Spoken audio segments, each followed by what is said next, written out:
Posted by u/c_luck_8537. I, 35F, moved across the country, Canada, with my son, 14M, and my dog to start fresh. I asked my sister, 36F, to join me in the city. She lived in a small town 2 hours south of where we live now. I accepted a job offer, as did my sister, and we signed a 3-year fixed rental agreement for a 3-bedroom house. My sister and I are very different people. We have a complicated but supportive relationship.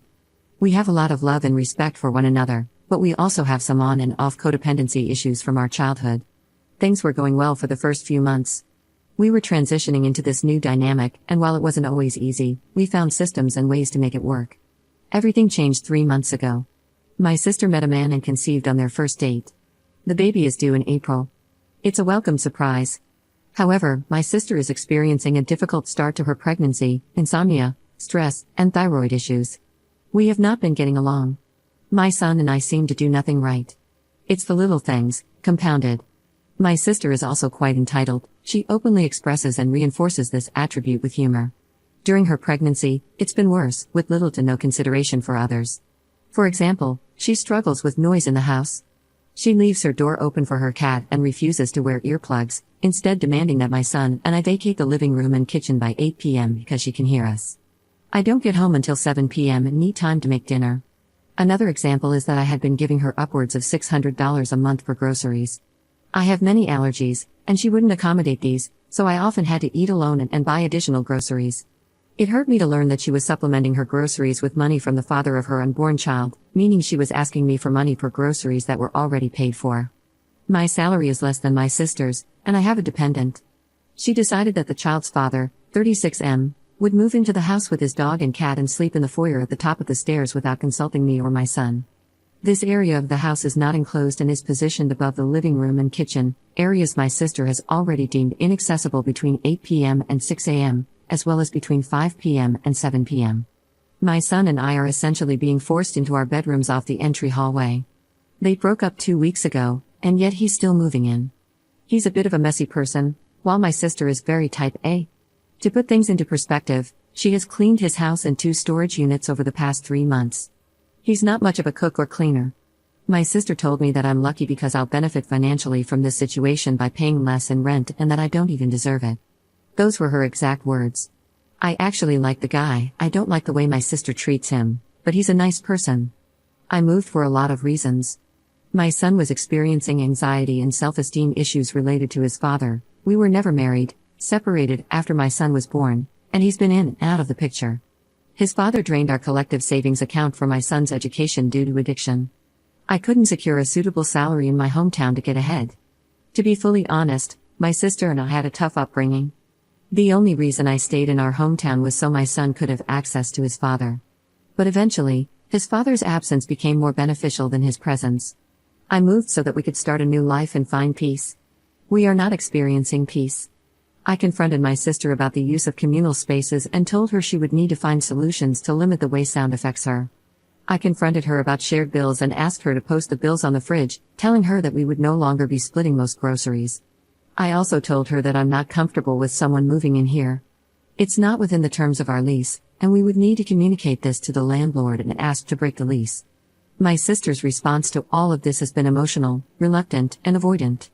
She simply cries, yells, and walks away. She claims that I am abandoning her. I feel exhausted, exploited, and manipulated. It's affecting my work, personal life, and ability to enjoy life. My son is also experiencing anxiety. He has sports and extracurriculars most days after school, and I am adamant about discussing adult matters without him around. However, he has witnessed some arguments and knows that we are not getting along. I want to leave this situation. I know I have to. I feel like I am abandoning her, not just because she tells me so, but because everything is chaotic and I want to leave. I didn't sign up for this. I don't agree to live with my sister, her estranged ex-boyfriend of 3 months, and his 2 pets. I don't know where to start or how to do this. I know I need a couple of months to save up for first and last month's rent. Update 2 months later. Posting on Reddit was an absolute wake-up call.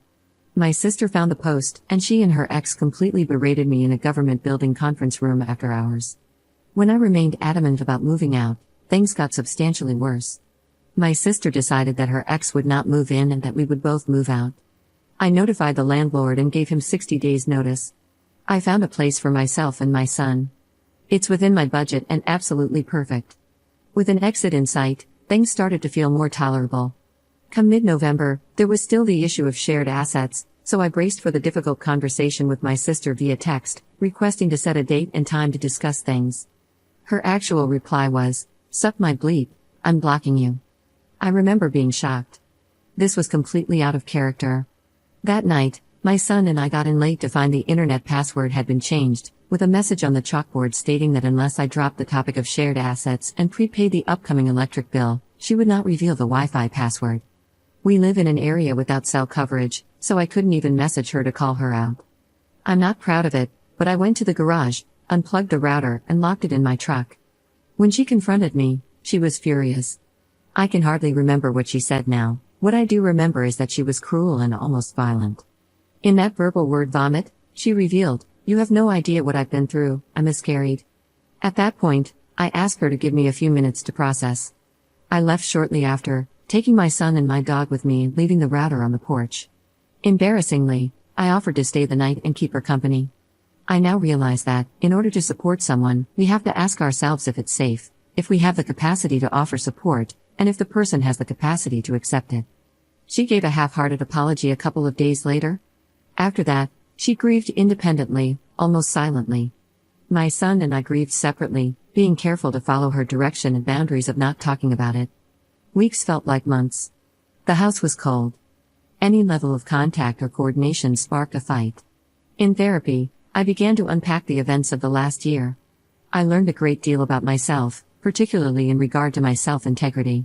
I've come to understand my role in perpetuating her controlling behaviors and my lack of self-esteem, which snowballed under our shared roof, leaving me in a state of ambivalence and complacency. I recognize the ways in which my sister held little to no regard for my autonomy, often using emotional manipulation to force my submission. I know this is abuse. I also know that when she got cold, I got colder. I am not innocent in all of this. Someone once described us as an immovable object meeting an unstoppable force. I think there are times when we each play either role. I carry deep compassion and love for my sister and remain forever empathetic. I remain optimistic that she will come to her own realizations that reconnect her with her humility. I am terribly sorry for her loss and often find myself worrying about her well-being. I have hope that, in time, we can build a stronger, more sustainable dynamic. I am painting my bedroom at my new place. Even with my son on the other side of the country this holiday, I feel at peace here. I hope my sister finds peace too. A day will come when we can overcome some of these hardships, but that day is not today.